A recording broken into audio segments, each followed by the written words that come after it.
بسم الله الرحمن الرحيم. أهلا وسهلا بحضراتكم.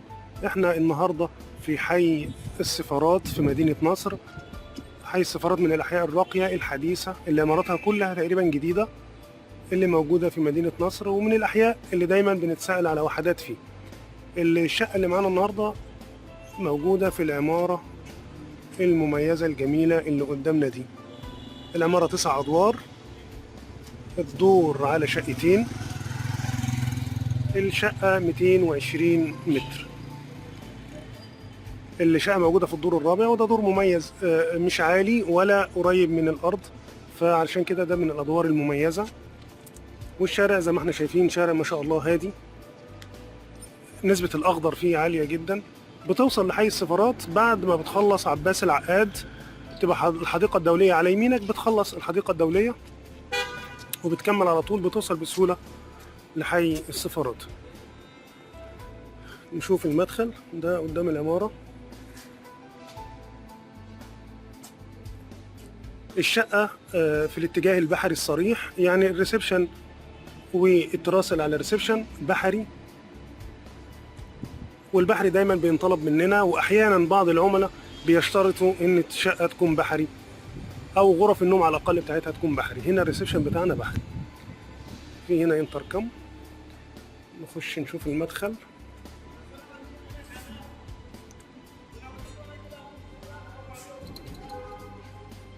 ما شاء الله المدخل محترم ومميز، جيبسون بورد، سبوتات.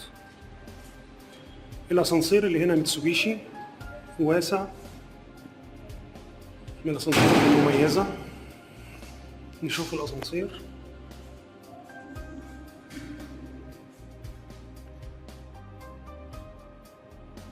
الشقة كل اجراءات التسجيل بتاعتها خلصت، واحنا المفروض على استلام العقد المسجل. كل الادوار اللي في العمارة هي 9 ادوار داخل الرخصة، مفيش فيها اي مخالفات، وفي اكتر من شقة في العمارة تم تسجيلها. دلوقتي هنطلع نشوف الشقة ان شاء الله ونعرف تفاصيلها. نبدأ نشوف الشقة من جوه. بسم الله ما شاء الله. على فكرة في باب حديد غير الباب الرئيسي بتاع الشقة، ودي ميزة إضافية بتدي أمان زيادة، يعني في حالة السفر بتقفل وبتكون مطمئن. الريسبشن عبارة عن 3 قطع، وزي ما قلنا الريسبشن بحري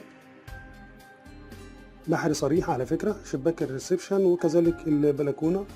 أرضيات الريسبشن بورسلين، وزي ما انتم شايفين التشطيب غير مستهلك إطلاقا، لأن ما قعدوش فيها كتير. طبعا البيع بدون الفرش، البيع بالستاير، وشامل أيضا المطبخ، لكن بدون الفرش إن شاء الله رب العالمين. ميزة إن الفرش موجود بيبين المساحة وبيبين شكل الشقة.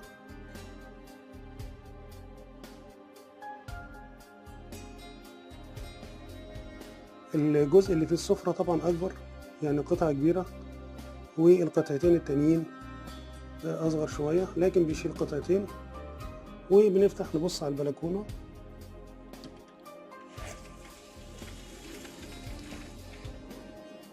بلكونة ما شاء الله كبيرة جدا واسعة.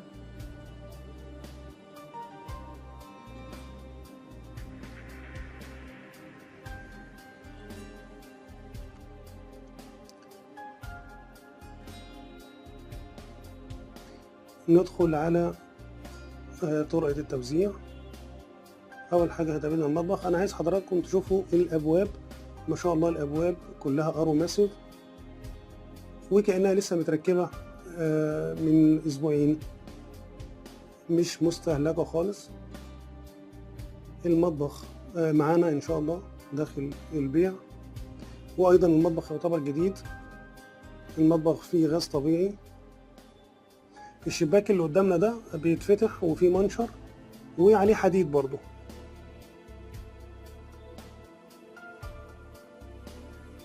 مطبخ واسع.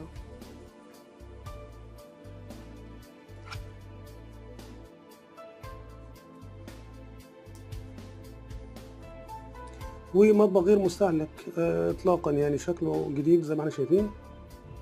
نخش برضو على بقية الشقة. الباب اللي قدامنا ده هو اللي قدامنا مباشرة فاصل الجزء الداخلي عن الجزء الخارجي، والغرفة دي في الجزء الخارجي، وانا بعتبر دي ميزة بحيث لو في ضيف ولا حاجة يكون بعيد عن الجزء الداخلي. الجزء الداخلي فيه غرفتين وفيه الحمامين، منهم الحمام الماستر والليفينج جوه. الأوضة دي بتشيل سريرين مستريحة، أرضيات مش محتاجة أي حاجة، وكذلك الحوائط. الباب الفاصل ده برضو أرو، باب في منتهى الشياكة. أول ما بنفتح على الليفينج، والليفينج بيفتح فيه أبواب الغرف.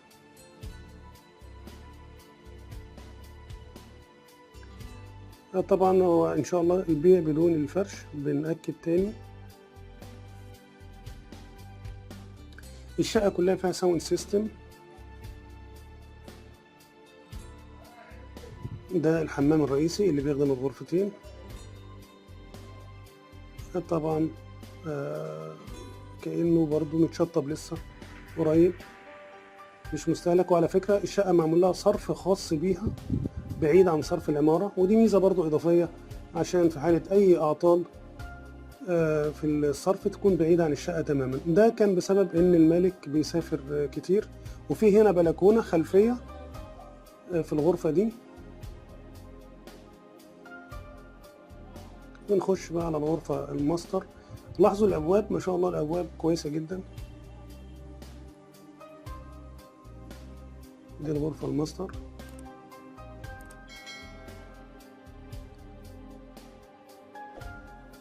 زي ما قلت لحضراتكم الشقة فيها ساوند سيستم في الشقة كلها.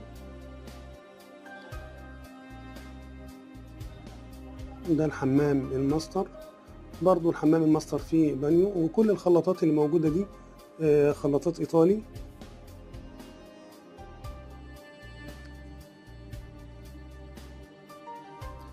الشقة تعتبر على الفرش وعلى السكن، مش محتاجة أي تشطيبات جديدة. ممكن وش نظافة بالكتير خالص، وبعد كده تبقى على الفرش والسكن.